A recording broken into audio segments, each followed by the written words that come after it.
When people hear the word unmasking, they sometimes think it means becoming self-centered, like you're just doing what you want, no matter who it impacts. But that's not it. Unmasking isn't about ignoring others. It's about showing up as your real self instead of a version designed to keep everyone else comfortable. Hello and welcome to Divergent Paths. I'm Dr. Regina McMenomy, PhD, coach for late diagnosed neurodivergent folks. You might know me from my weekly newsletter, Nerd Notes. If you're not a subscriber, you should be. I share stories and information about the show there. Today, Russ and I are going to talk about misconceptions about unmasking.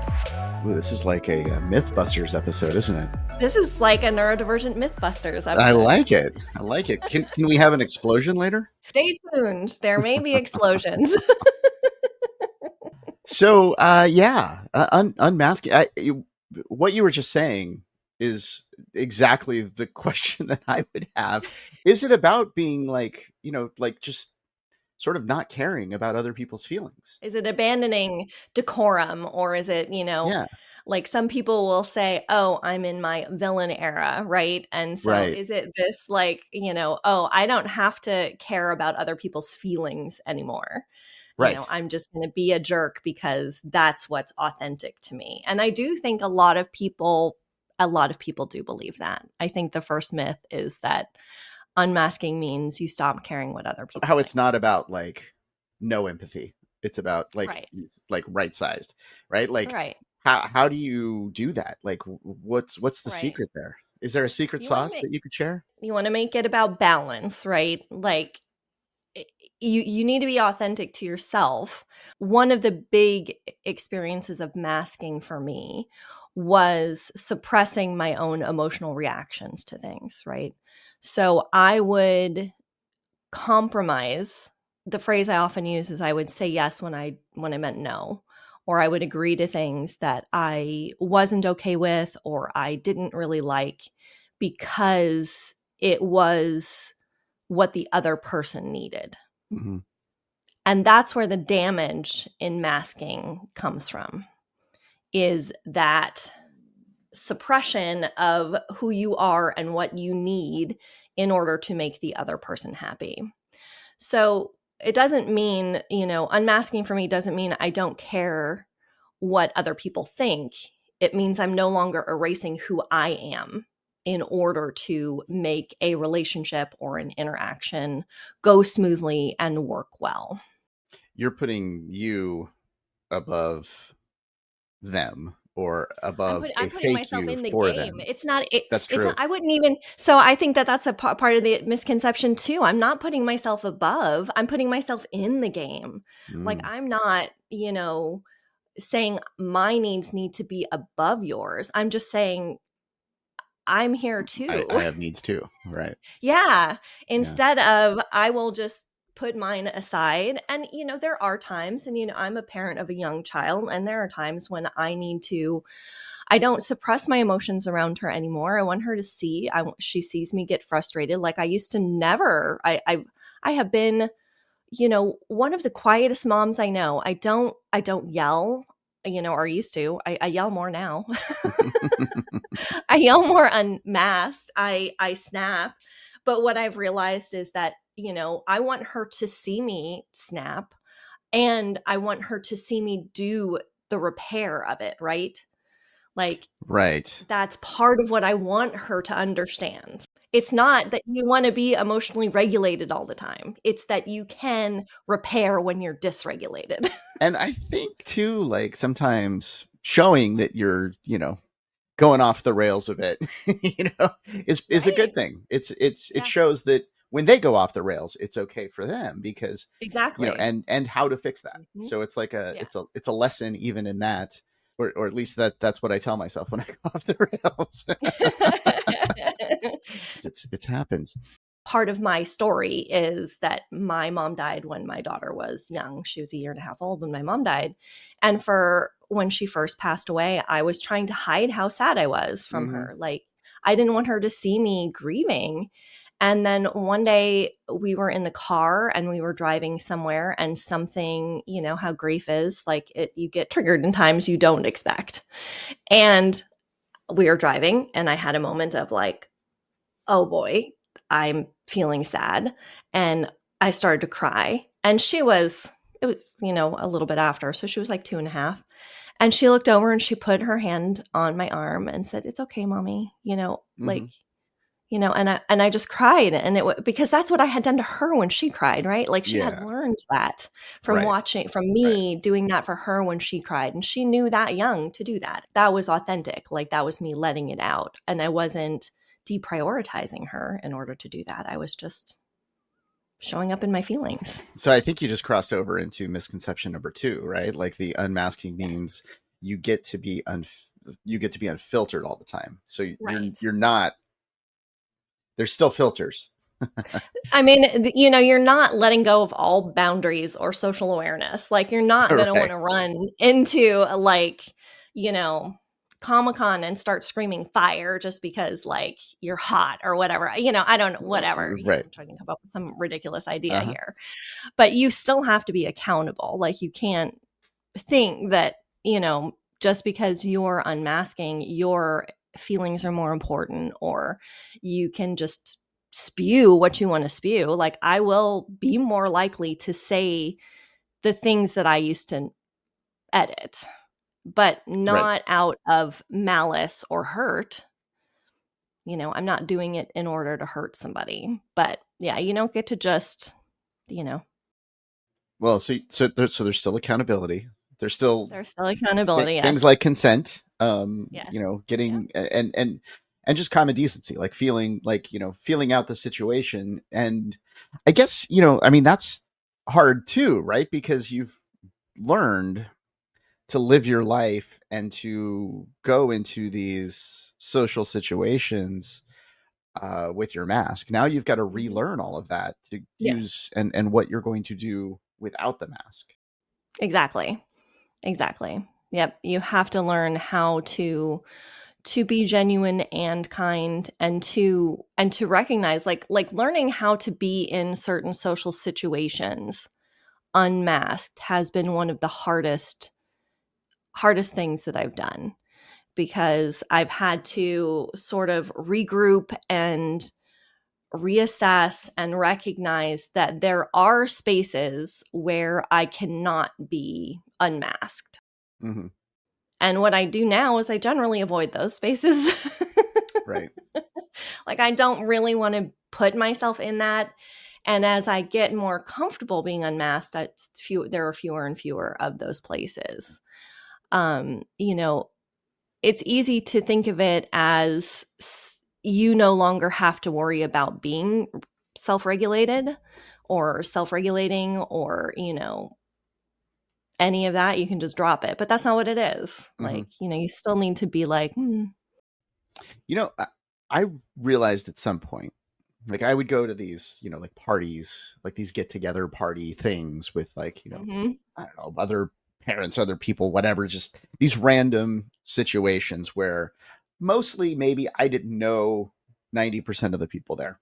Right. Now, we know I do all of these events and I've done events for years, and I'm generally the only person I know in a room because I'm hired to go do an event. And so, right, maybe I know one or two people, but for the most part, I'm on my own and I'm, hosting and I'm like on a microphone and I have really control of the situation, sure, which is great, right? Love that. mm-hmm, When I go into a party situation, I always like it just never enjoyable or comfortable for me, right? Like it just mm-hmm. didn't. I don't know. It didn't like. I don't know. Resonate or invigorate you, or Yeah, it just yeah, it tired me out. It just right. like this is like It was draining. boring. This is not fun. I don't like Mm-hmm. this. I don't want to Right. go again, right? Mm-hmm. And then, whatever something comes up and I go again to something like that.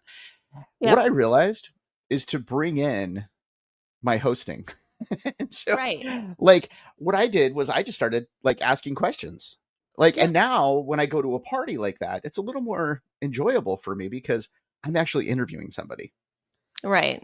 I've figured out, and I don't know, and here's my question for you: is that a mask, or is that a just a way of dealing with a situation that's kind to others but also beneficial to myself? I mean, it I don't know if it's a mask. I mean, I feel like I sort of unmasked by doing that because I've now become the person that I like to be, Well, I mean, my that's natural exactly what self. I was gonna say. Like, if it is not no longer draining you, like Hmm. masking is extra work. Like that is the one of the key components of masking is that you are putting energy into something that is not rewarding, that Hmm. is not Hmm. grounding, that is not fulfilling. You are playing a role that you have perceived to be important in that situation, in that circumstance, for whatever reason you have decided that to be. And so I don't know if it's masking. I do think you dropped a bit of your mask, because I do think that like curiosity is a good portion of who I know you to be, Yeah. and that desire to want to connect with people, in that, like, it's one of the reasons why this works so well for the show, right? You're Hmm. curious about the topics and the things that I bring and the research that I've done in a way that allows us to have these productive conversations and, hooks people in. So I do Hmm. think that this Hmm. is an authentic part of who you are.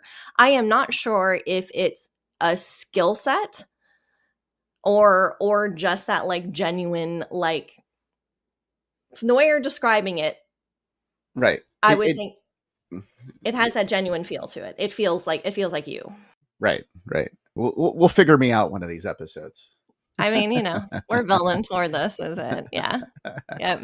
So, okay, is unmasking putting yourself above everybody else. So, misconception number 3 here. Now I'm confused, Regina. Unmasking means prioritizing yourself over everyone else. I said a little bit of this in answer 1 too. It's Hmm. about balancing your needs. It's not about dominating the conversation. It's not about putting yourself first. You can unmask and be in a relationship. You can unmask and be a parent. I would argue you're probably a better parent if you're able to unmask and drop, that the energy, that you're expending in order to perform a certain way. Um, I think one of the key components is healthy unmasking involves mutual respect. So it it needs to be recognized. So one of the things that I struggle with is people pleasing, right? Hmm. That wanting to keep the peace, that was a very important component of social interaction that I learned from my mom, growing up, like, that like need to smooth things over, which she had learned from her childhood. And I'm sure her mom had learned from her, like, it's, the generational trauma of it. So when I people please, I am making myself small. I am editing out, even like simple needs. I'll give you a really stupid example. I don't like bell peppers, especially bell peppers on pizza. I really dislike them. And people will say, well, just pull them off. But the thing about bell peppers is they're like oily and you still have the taste on it. And Yeah. like it just, it doesn't work. And in kind of some of the setbacks I went through with a, recently ended relationship, that partner loved pizza, loved this one pizza from this one pizza place that had peppers on it. And I just agreed when we were the first time we ordered it, that I would pull it off, not thinking about the fact that then meant we would always be ordering that pizza and You'd always I be would pulling it off. always be Right. pulling the peppers Yeah. off. So I didn't think through the, like, I didn't authentically represent myself in this very small decision, Right. and then think about how years later I was going to still be pissed off about ordering a pizza I didn't like, until I finally said something and I was like, we need to not order this pizza. I hate it. And he was like, what do you mean? And I'm like, I hate having bell peppers on pizza. Like, I hate it. And he's like, but you told me it's okay if you pulled them off. I'm like, yeah, I did. Right. And it's not true. And he was mad that we were no longer ordering the pizza that he liked. And Right. that was, I have mentioned before that like unmasking and my diagnosis brought the end of a relationship around. And, it sounds small and maybe kind of silly, but that is a representation. Like you think about that, and then you're talking about something that's higher stakes than pizza. Although pizza is kind of high stakes, but There's like, that. Right. you start thinking about other things down We, the line where I had been making that same kind of compromise to make the relationship work. And it right. just couldn't function anymore. We won't get into ham and pineapple on pizza. That would just be No, that's a controversy that's for that another. yeah, that's a whole other We could do a episode. whole different Yeah, podcast and that just just talk we should about just do that. pizza Ham topping. and pizza podcast. Yes. Um so okay, to me what you're describing there, like the thoughts going through my head is first of all a Domino's, right? So like not the pizza, but I was gonna Domino's. say. Right. It's dominoing because Yeah. you ordered one and now you're dealing with it for everything, Mm-hmm. and then oh well, I pulled off the bell peppers, what's next, right? Like, Right. what are you going to order fajitas? Like, I mean, it just gets bigger and bigger, the problem, right, Right. as you Mm-hmm. continue with that mask on. Mm-hmm. So Exactly. that seems really difficult. And then the other thing too is you now also have to sort of figure out who this character that you're portraying is with your mask on, and then keep the traits of that character, right? Like that's a lot of work. So Mm-hmm. you've got the domino effect, and you've got having to like learn this whole other person really to portray this character. Mm-hmm.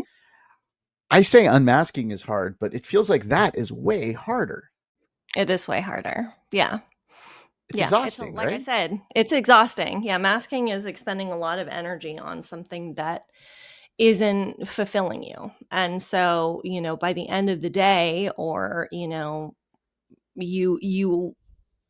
things that you love aren't providing you the energy that you want it to, because how could it, right? Mm-hmm. Because you're suppressing so much of your authentic self that even things that you absolutely adore doing become sources of depletion instead of joy and grounding and happiness.